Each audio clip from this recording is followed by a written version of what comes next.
السلام علیکم ویورز، یہ بہت امپورٹنٹ سوال ہے اور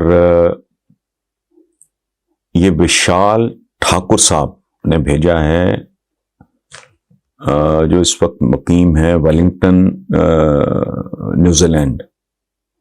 وہ کہتے ہیں کہ میرا آبائی شہر چندی گڑھ بھارت ہے مگر روزگار کے سلسلے میں ویلنگٹن نیوزی لینڈ میں مقیم ہوں۔ آپ کو عرصہ 12 سال سے پڑھ سن اور دیکھ رہا ہوں۔ میری خواہش ہے کہ کبھی خصوصی طور پہ پاکستان آ کر آپ سے ملوں، کیونکہ میں سمجھتا ہوں کہ آپ سے بہت کچھ سیکھنے کو مل سکتا ہے۔ یہ بھی بتائیے کہ اسلامی اسکالر ڈاکٹر ذاکر نائک کے بارے میں آپ کے کیا خیالات ہیں؟ وشال ٹھاکر صاحب، بہت محبت، بہت مہربانی۔ جب کبھی آپ کے لیے ممکن ہو، وقت ہو، آپ پاکستان تشریف لائیں اور آپ میرے مہمان ہوں گے۔ مجھے شرف میزبانی آپ بخشیے، مجھے بہت زیادہ خوشی ہوگی۔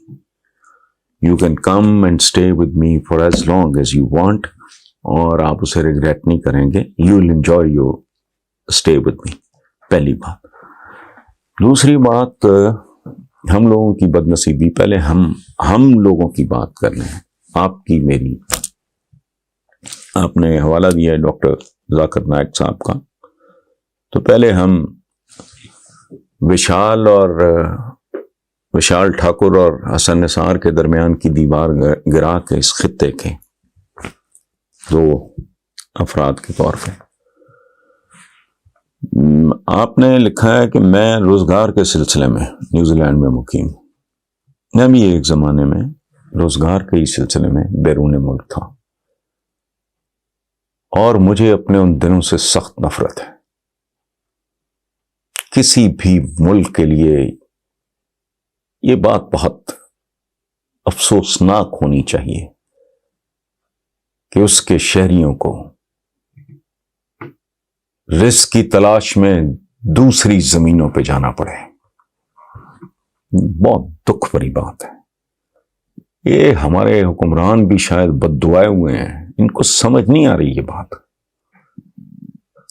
ہندوستان اور پاکستان میں بنیادی طور پہ مقابلہ غربت کا ہے، جہالت کا ہے، محرومیوں کا ہے۔ لیکن بہرحال اب میں آتا ہوں آپ کے سوال کی طرف کہ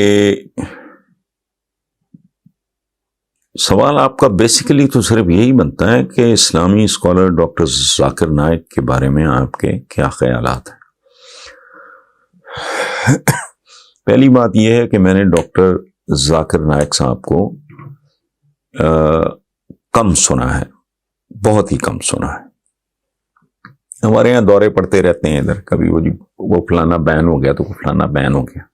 بندوں کی بات نہیں کر رہا ہوں، چینل دیجیے، انڈین چینل پہلے کبھی بہت آتے تھے، مجھے نہیں پتا کدھر ہے، کیا ہو گیا۔ ڈاکٹر ذاکر نائک صاحب کو میں نے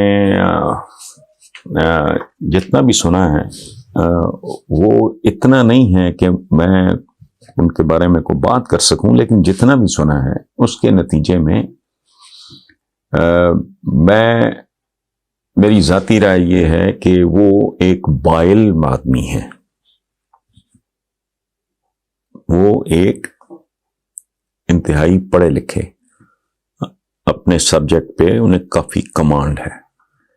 لیکن ہمارے جو اس طرح کے جو اسکالرس ہوتے ہیں وہ نارملی اسٹوری ٹیلرز ہوتے ہیں، وہ ایک خاص حد سے آگے نہیں جاتے۔ تو ذاکر نائک صاحب کے بارے میں اتنا کہہ سکتا ہوں کہ وہ تھوڑا تھوڑا اپنی حدود سے تجاوز کر جاتے ہیں، جو بہت ضروری ہے، بہت ضروری ہے۔ جس طرح آج سے 50، 60، 70 سال پہلے کی گاڑی آج سوائے ایک اینٹیک کے کچھ بھی نہیں ہے، اسی طرح ہمارے دین میں ایک بات بنیادی بات ہے کہ مومن اپنے عصر کے ساتھ، اپنے عہد کے ساتھ، جس دور میں وہ زندہ ہو اس کے ساتھ ہم آہنگ ہوتا ہے۔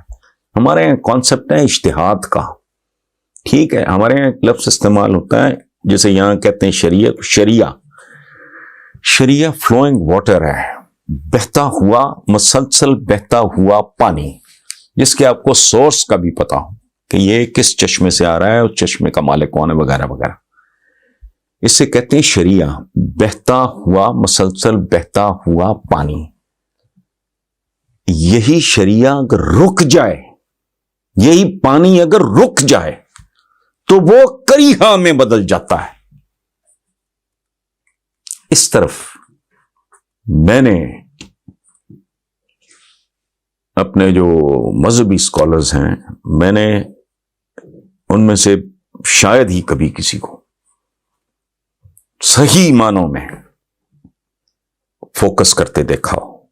سو دس از مائی اوپینین. میں ان کے بارے میں زیادہ سے زیادہ ان کا مجھے کہیں سے اگر مل سکتا وہ میں، بلکہ آپ نے متوجہ کیا ہے، میں کوشش کروں گا ان کے بارے میں مجھے میکسیمم معلومات مل سکیں. میں بہت سارے مذہبی اسکالرز کو پڑھتا ہوں، اور اس بات کا مجھے قلق بھی ہے، دکھ بھی ہے، رنج بھی ہے اس بات کا کہ ہمارے یہاں زیادہ فوکس ہوتا ہے سٹوری ٹیلنگ پہ اور ان باتوں پہ جو ہزاروں بار ہم بچپن سے سننا شروع کرتے ہیں، انہی کو تروڑ مروڑ کے آگے پیچھے کر کے وہ کیا جاتا ہے. اس وقت ضرورت کسی اور چیز کی ہے. ہمارے ایک اور اسکالر میرے نام سے بھی، حالانکہ یہ میرا اصلی نام نہیں ہے، پین نیم ہے جو مجھے چپک گیا ہے، تو مجھے بعض اوقات اہل تشیع مجھے کوئی اعتراض نہیں ہے، سمجھیں، یہ ایسی بات نہیں ہے، لیکن میں وضاحت اس لیے ضروری کہ میں کوٹ کرنے جا رہا ہوں علی شریفی کو، ہمارے ایک ایرانین عالم. ان کا ایک جملہ سن لیں آپ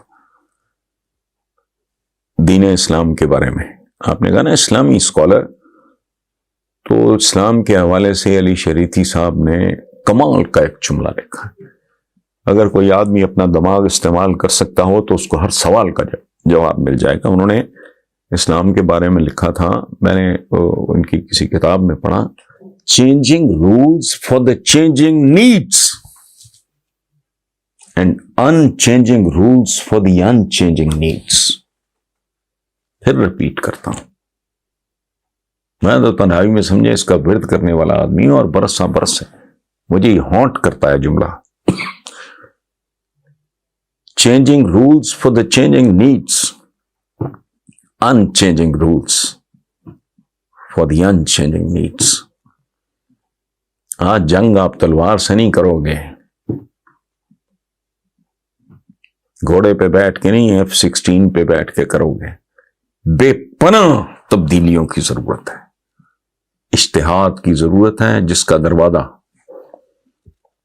صدیوں سے بند ہے. اور میں نے تو ایک بار یہ بھی لکھا تھا کہ چوگاٹھوں سمیت یہ دروازہ اکھاڑ دینا چاہیے جو مکمل طور پہ بند ہو چکا ہے.